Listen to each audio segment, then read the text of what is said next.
ready to do Pulp Fiction, and I read like an early manuscript of Rum Punch, and I thought, hey, this is really good. Rum Punch was a book that came to us in galley form. We were like, man, this is a great next movie. We should do this. And then we started to option it. We don't know if we can commit 100%, because, you know, what if I decide to do something else? Are they gonna throw me in jail? No, they don't want to do that, you know. So it was like, I felt like we were taking advantage of them because I could change my mind. We just let it go, and then it just came back. Way after Pulp Fiction, we were able to pick up 3 Elmore Leonard novels, and I thought I was going to do another one of them. I didn't think I would do Rum Punch. And I was just getting ready to give Rum Punch to another director that I knew. And in reading it again that night, I fell in love with it the exact same way I did a couple years before. And so I went and told Lawrence, my partner, Lawrence Bender, I said, you know, I think Rum Punch is what I want to do next. He called me about a year before he went into production and said that he had decided to do Rum Punch rather than either Freaky Deaky or Kill Shot. Speak. The thing that sort of rose to the top, I think, in terms of his consciousness. And I was really happy because I've always loved the book, and I've always wanted to make it. I didn't tell Elmore Leonard that I was placing in the film in the South Bay. I didn't tell him I was changing Jackie to black or anything. I just kind of talked to him about the piece a little bit and asked him some questions, and said that I would like get back in touch with him towards the end to ask him a couple more factual questions. But I decided to just give him the script.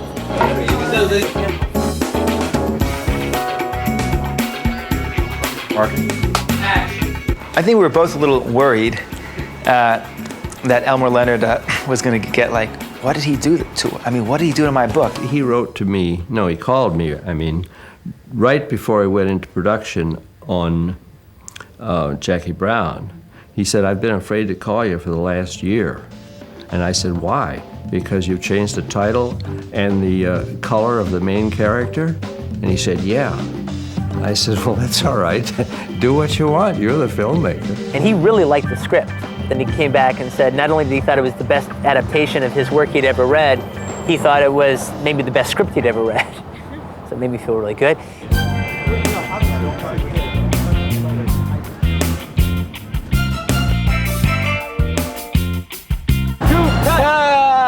The reason why, for me, that this really works is that Quentin really captured the essence of Elmore Leonard and captured the essence of the story and the book in the script and on screen.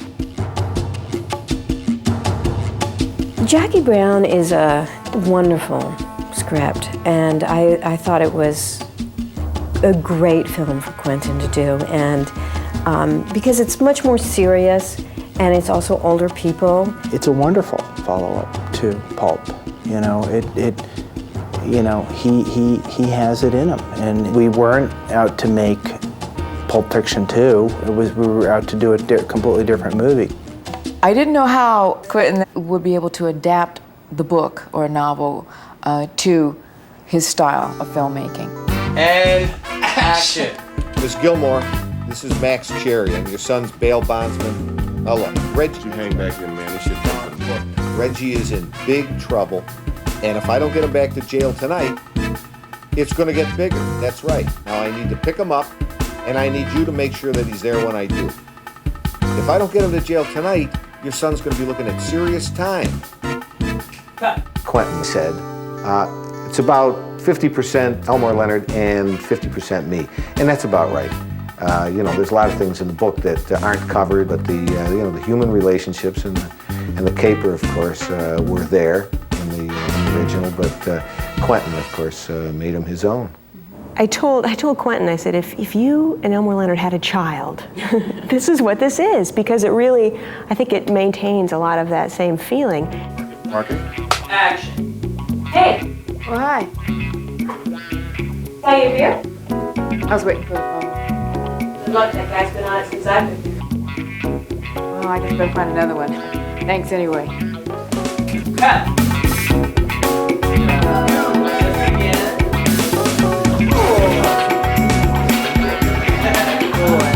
He has the same kind of sensibility that Elmore has. And he was able to take scenarios and create dialogue around them that made a wonderful kind of cinematic sense. of that novel. I think he respected the material and he wanted to use what he could, and he found out that he could use perhaps more than expected. I'd read Rum Punch, I'd read The Switch. I'm an Elmore Leonard fan, and when I read it, I was going in there to compare it, you know, and see how much it was like those books. And it was pretty true to the books, except it's got Quentin's humor and speed to it. This is Jackie Brown's Cabo airbag. In it, she's going to smuggle the $500,000 from Ordell that she's brought in from Mexico. And the one thing about working with Quentin is he wants everything authentic. So we're going to really shoot the scene with $500,000. And this is, if you guys wanted to know, that's what $500,000 feels like.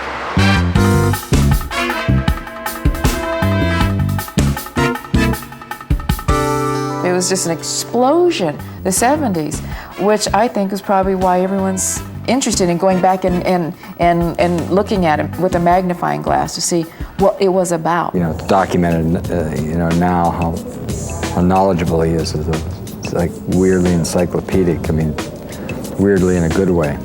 Well, Quentin is educated, I think, from a broad scope of interest in film, and I think that's what has made him the filmmaker that he is today. He liked the rough, tough exploitation pictures, of which I certainly made a few contributions. I remember the first time he walked by my trailer and heard all this noise coming out of it, and he kind of peeped in and realized I was watching Hong Kong films between shots. That just brought this big smile to his face. So we actually talk about a lot of the same things. And the fact that he's an only child and lived in front of the television and at the movie theaters, I did too. So we just actually are almost, you know, kind of carbons or negatives of each other. In a sense, I'm just a little older than he is. I'm a big fan of blaxploitation films. I love black cinema and everything.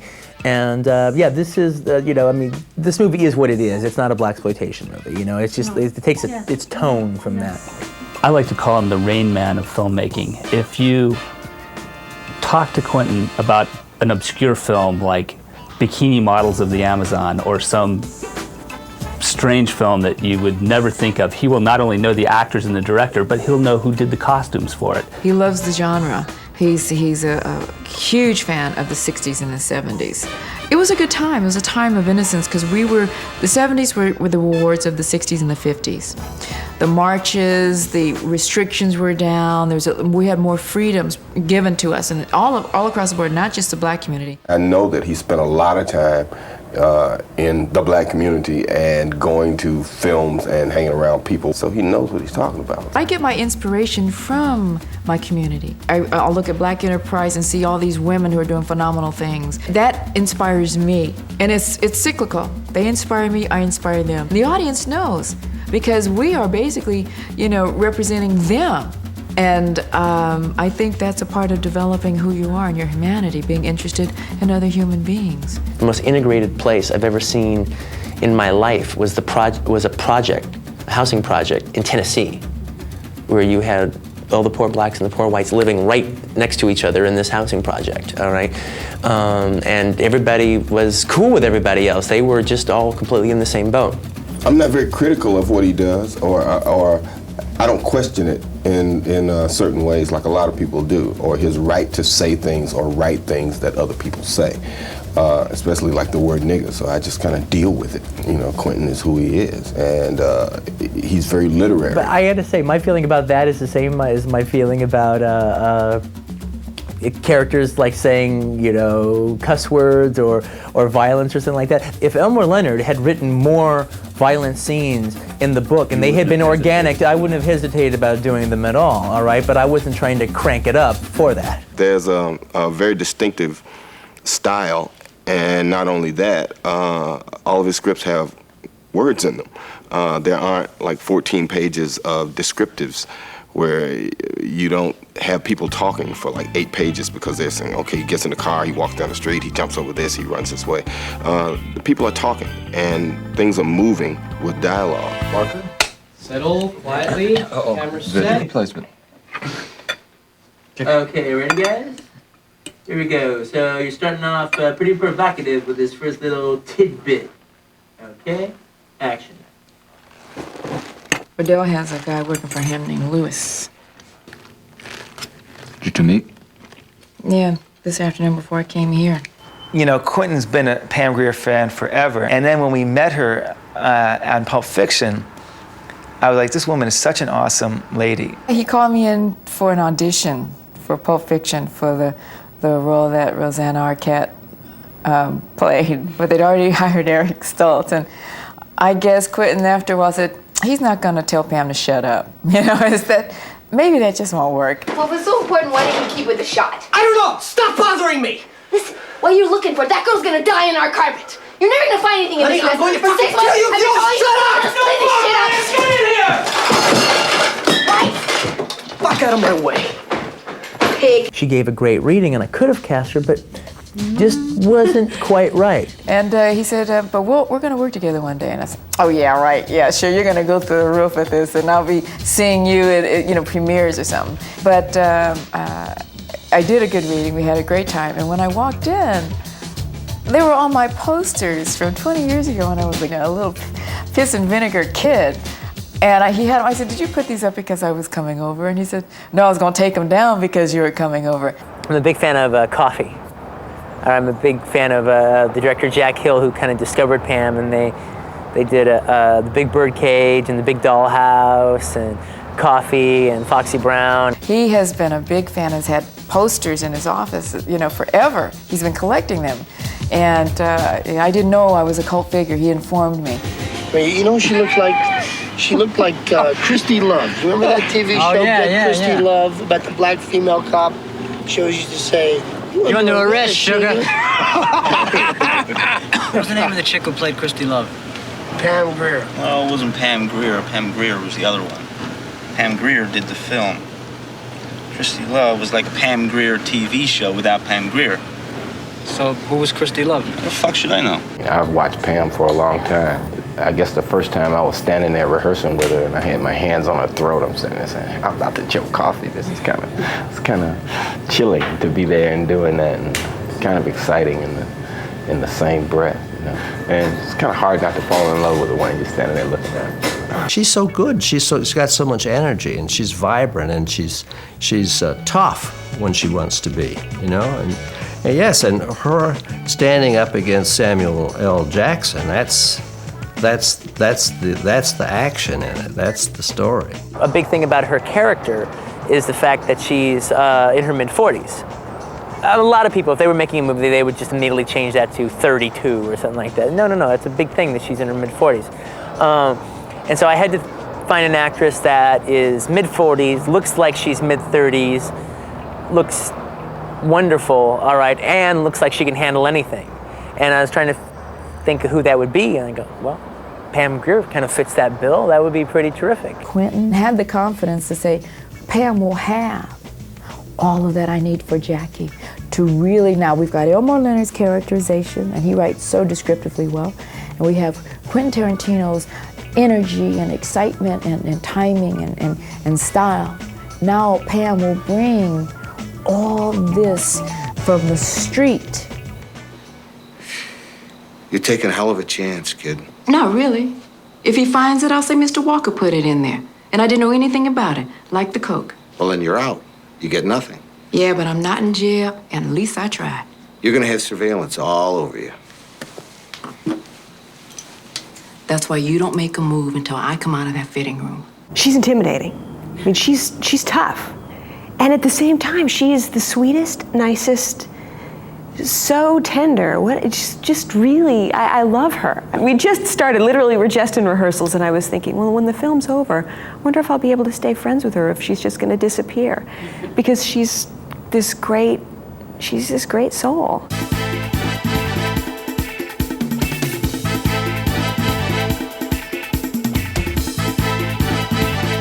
I do think that Quentin's fascination with Pam turned into something really special when he wrote Jackie Brown, because he wanted her to soar and shine in a certain kind of way. So he puts things in her mouth and he gives her things to do that are very enhancing and exciting.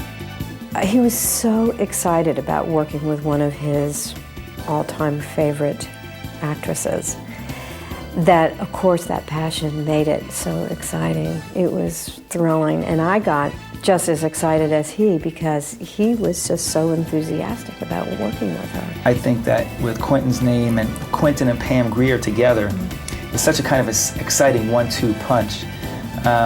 And then it's not like we think, oh, we got to put stars, we got to put actors. It's funny, Quentin has a really great saying. He says, I treat actors like stars, and I treat stars like actors.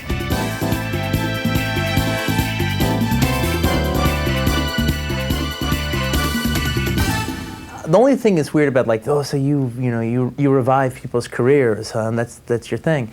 I go, well, my thing is casting the right actor for the right role. I didn't just plug in John Travolta in any old role because I've always wanted to work with John Travolta. At the end of the day, I'm casting the right actor for the right role. All right, and it's just I'm looking further than the list. Pam Grier would be great in this. All right, Robert Forster would be great in this. But if it ends up now, they're doing great, and the career is taken off, and they're in the game again in a big way. It doesn't get better than that. And you couldn't have it happen to better actors.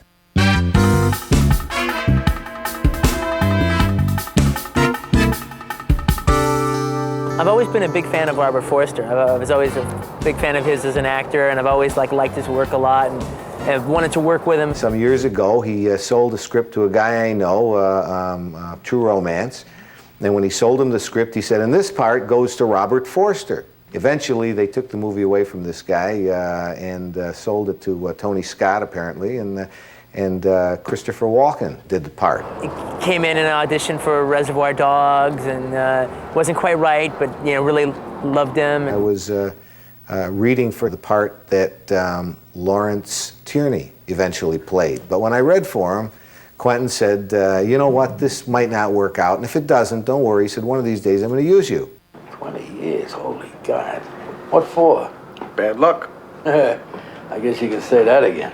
And in the time of reading the book and writing the script for this, I thought of the different people who could be Max Cherry, and he was definitely one of the ones that kind of kept coming into my mind and everything. He probably saw Alligator, and he probably saw, some of the old stuff, and he saw something. And apparently said, that guy's going to work again. Let's let him work. He called me about a year before he went into production and said that he wanted Robert Forster for Max Cherry, who was the bail bondsman. I said, Robert Forster? I haven't seen him since Medium Cool, which was, I think, '69.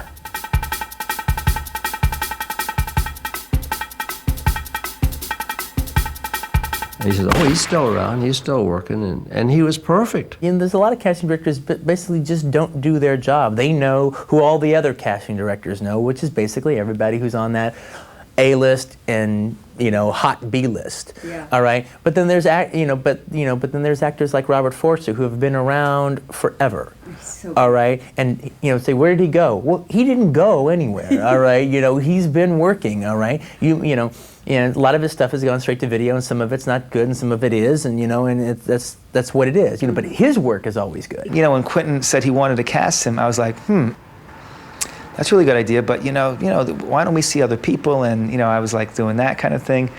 And Quentin's like, no, I want Robert Forster. He's perfect for this role. And then I bumped into him in a restaurant, and it was just like, bam, he's the guy. All right, and I just gave him the part. Then when I met him, I really understood what he was talking about, because he's such a sweet man. He did say it was Robert Forster. He said he'd always envisioned him, and that he'd been thinking. And he says, no, it's definitely, yeah. I really like him, Pam. You're really gonna like him. And now I'm trying to look for his film. I'm trying to look for his shows, and I'm saying, yeah. I remember he had this dark, very calm power, and I said, oh yeah, that's interesting. I wonder what it is like now, from surviving and family, and you don't know if how many marriages and divorces and children and tragedies and life stuff that you've been through, and what you're like when you come out of it. And he's come out with great humility and character, and charm and a smile, and it works. It works very, very, very well. I'm a fan of Robert Forster's when I was a kid, and I was actually really impressed with him when I first met him. A little nervous around him and stuff. It's interesting because he's a very understated guy. You know, I used to watch his television show, and I watched several films that he's in. We actually get along very well off camera.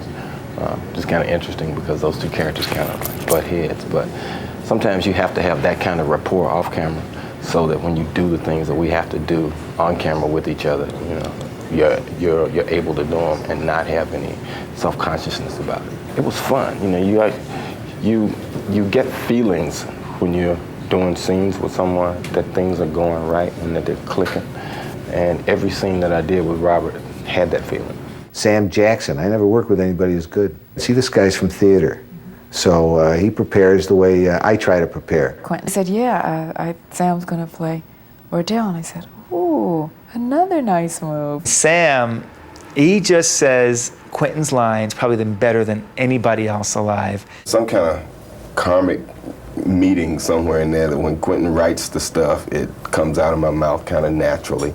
Sam is just a riot. He cracks me up, and we had a great relationship as Melanie and Ordell. You sort of like him in spite of hating him, or I do anyway, Melanie does. I'd say Sam Jackson is about the most graceful actor I've ever seen.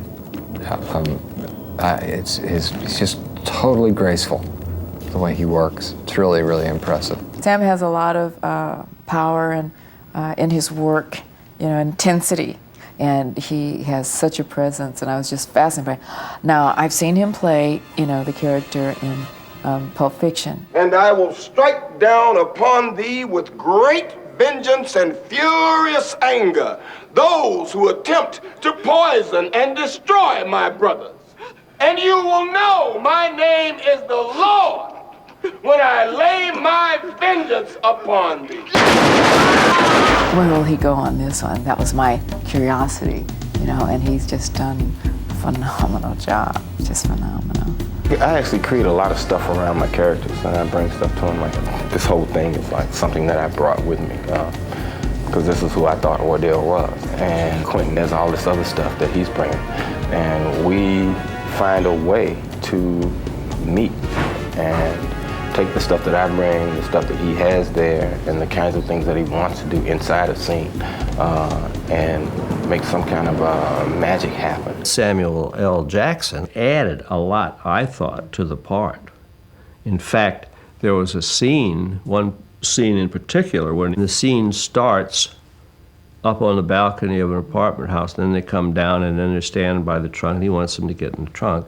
And they expanded on that scene from what it was in the book because they liked it. Sam is just perfect. He was almost too perfect, all right? You know, it was like, no, he was just terrific in it. You know, there's a little part of Sam that is Ordell. I've been having kind of that kind of year this year, you know? And then all of a sudden the first day we're on set together in that bar, I'm sitting there doing this huge scene with Bobby De Niro. You still want to do your job, and you want to be involved in your job, but in the back of your mind you're still saying, this is Robert De Niro. I'm actually doing a scene. I'm acting with Robert De Niro.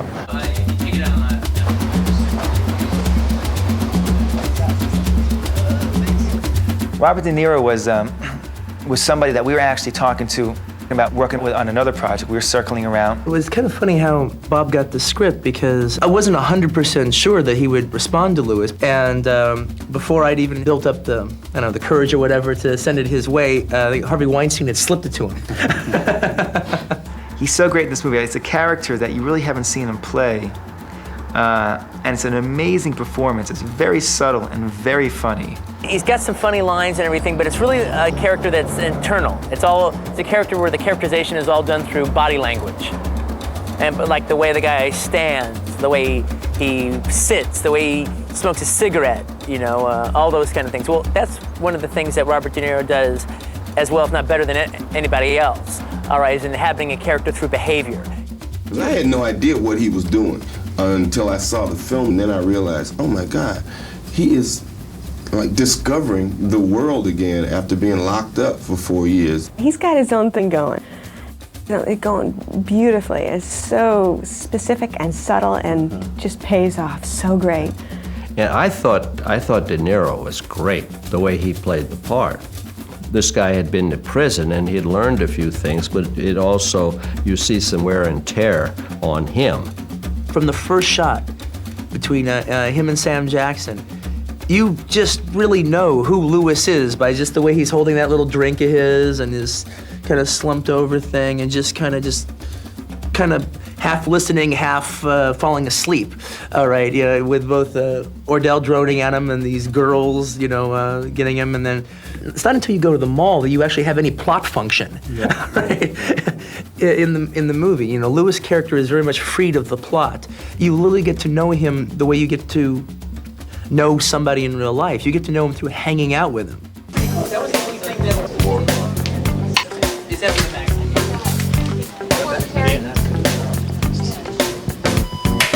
Parking? Bridget was someone that Quentin pretty much had in mind as well from the beginning. She was perfect casting. I know Bridget pretty well, and I like her a lot. But we've never really got a chance to work together, and I always wanted to get to know her more because you know how it is, you know, actors and stuff. He's over here and I'm over there, and da da da da. He says, read The Switch, which is the book that Elmore Leonard did, which introduces a lot of the same characters before Rum Punch, which would be Jackie Brown. She said, Quentin wants me to read for Rum Punch. I thought, God, great. And I particularly liked that character who had just been living off of men now for a good 15 years by the time she gets to Ordell. It's a very important thing to me, being from California, that the girl's a California, surfer girl, all right? And that's a very special look. It was a different experience than I've ever had, a feeling of working on a character before having read the script. And as opposed to like playing it cool and seeing her and seeing a bunch of other actresses, again, wait months and months before I was finished with the script. I saw her on an airplane, all right, and then just like gave her the part. Bridget's another one of those people that it was kind of a privilege for me to be able to do something with. I mean, I've watched her for a long time and know that she's from a good bloodline of actors, and it was great to be able to do the stuff that we did together. And I was concerned about her getting too much sun, It's like, oh, okay, everyone, we're all like moms and dads on this show. Watch out, put on, cover up. It's a great environment to work in. I don't know if all of his movies are like this, but everybody's a lot of fun, the crew and the other actors, and he's great. It was fun to come to work. Michael is an actor that I've always loved, and I know Quentin's been a big fan of his, and we've always been circling around wanting to work together, and it just kind of worked out, Quentin and Michael met. He went through the whole meeting convincing me how he's not right for the part. I said, well, I don't know, I have no clue what to do. I get together with him again, and we're talking, and wants to work with me, loves the project and everything, but he just doesn't know about this Nicolette guy, if he's got the right handle for it, all right? And the more I talked to him, I said, all right. And then I went and thought, okay, I better figure something out here. And then he shows up, and bang, he was the guy. It was really funny. It was like, oh, I've never gone through that process before. That was very interesting. He's a great natural actor, and I had to get over, some nerves working with him because it's Beetlejuice. Michael Keane's so full of piss and vinegar, he's got so much going on inside of him, and he took that wonderful little part and really made it something interesting and great to work with. He's so natural. He's such a good actor that he's that guy, I think it really worked very, very, very, very well. I was surprised that he was able to play in that and also in Out of Sight the same character. But he changed from a DEA agent, I think, to FBI, and just to make it work. It was funny to see him playing the same character in both movies, Dad, this is Ray Nicolette. Hey, hi. Pleasure to meet you. I heard a lot about you. Likewise. Ray's working with the FBI task force on the prison break. I see that. Tell me, Ray, you ever wear one that says undercover? No? How's it going? Sit down. Okay. Good. Good. We caught one of them. Was it Foley? Was it off a tip? Yeah. Somebody spotted two of them out in this hobo camp near the airport. You know, called in a number. I knew it as soon as I saw there was a reward. Maybe was it Foley? No. Lenari's one of the Cubans. We went in there, you know, full SWAT, 2 choppers, that whole deal. Lenari's goes nuts, starts shooting, so we took him out. I don't know how Chirino got away, but he did. And Foley hadn't been there? No, this place was strictly Cuban. You know, if Foley had a ride, he must have his own agenda. You know what I mean? He seems to be the only guy who kind of knows what he's doing. Excuse me. Yeah. When someone says, here's your playing field, and you put Michael in it, man, look out. He's playing all the positions and having a great time. Can you do this again? You owe Roland a tongue bath. We very much have a good time, all right, on the set. All right, that's a big thing for me. It's like, you know, I've worked with a whole lot of people during the course of my career and everything, and the crew just keeps getting, you know, taking this person from this one and add this person, and then we work on this and this person. So it's like by the time we did Jackie Brown now, it's like we had a wonderful crew, you know, and they're like my family. It's one of the reasons I like making movies, is making movies with my family. 1, 2, 3.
When you get to work with a friend, with someone who you love to hang out with, and you respect what they do, and nobody does it as good, and you know it, and you can say it right to their face. Well, what Quentin did is what I would expect at its best. He's clear about what he wants. In his case, he adapted it, but adapted it very well, made the script his own, more or less, as you would say. And then finally, just being very appreciative of whatever I was doing.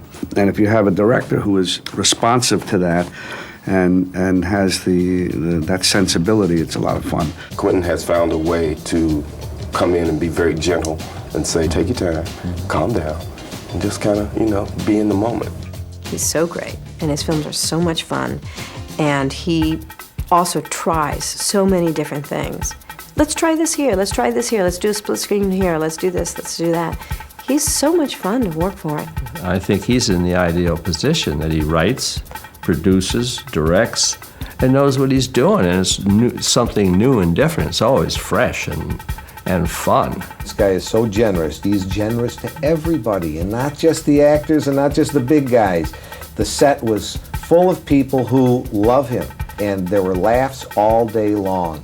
That says something about him. When Quentin comes on the set, his enthusiasm infects everyone, starting with the actors and trickling right down to craft service and the guys out there driving the trucks. And when you work on that kind of film with Quentin, he gives the whole crew that energy, and that transfers right through to the actors and right through to the finished product. We're always messing with each other, and we have a skirt day. On that day, all the male members of the crew just show up in a dress, all right? A dress or a skirt or whatever, all right? And we had some pretty creative guys actually showing up. And the gaffer, David Lee, actually showed up in this like little kind of fringe number with kind of hanging on his shoulders, and was like kind of taken aback at how good David's shoulders looked, actually, you know? It was like, talking to some of the other crew members, like, is it just me, or was like David's starting to get to you by the end of the day? You know, He's looking good. He was looking good. Oh, I'm glad you said that. I was thinking the same thing. I'm like, So, David, that light up there, I think we need to put a flag on that, don't you think? Yeah, buddy, yeah. The people at Del Amo, I think, got such a kick out of it, because here are these people that are sort of in awe of the whole time, kind of watching the process of making a film, watching Quentin, watching these actors who they know about, and then all of a sudden this appears one morning, and it relaxed everybody. Everyone just realized that the film people are just as silly as everyone else. Good morning, Sam. All right. Sam. How are you? No dress skirt day today. It's always fun to be a part of what he's created. Even though this was an Elmore Leonard novel first, still has this very Quentin-esque quality to it. His stuff is so good that bringing anything to it is, you know, a matter of his asking you to, not you needing to. It was absolutely fun working on Jackie Brown all the time. What a cast. What a cast and what a crew. And Quentin at the lead. He's very smart because he keeps it very relaxed. He keeps it fresh, so you can always create. And he gives you room to create. He doesn't roll over. He hears you, and if you get the sense that if it's genuinely a better idea, he's got no problem with saying, oh, I like that better, do that. Budget and actor schedules and locations. You're always under pressure. There's always a certain amount of time in a day you have to shoot. In that sense, it's never easy. But what we do, I think, is because we love making movies. It's not commerce first, it's art first. He loves actors. He is an actor. He wants his actors to be great. He does take after take, and he throws you ideas as you're going along. It's a lovely process. I'm never going to move on until I get it. All right, that's just the number one thing, you know. And we've done all this stuff to get all these people together here. The film is the least expensive thing there.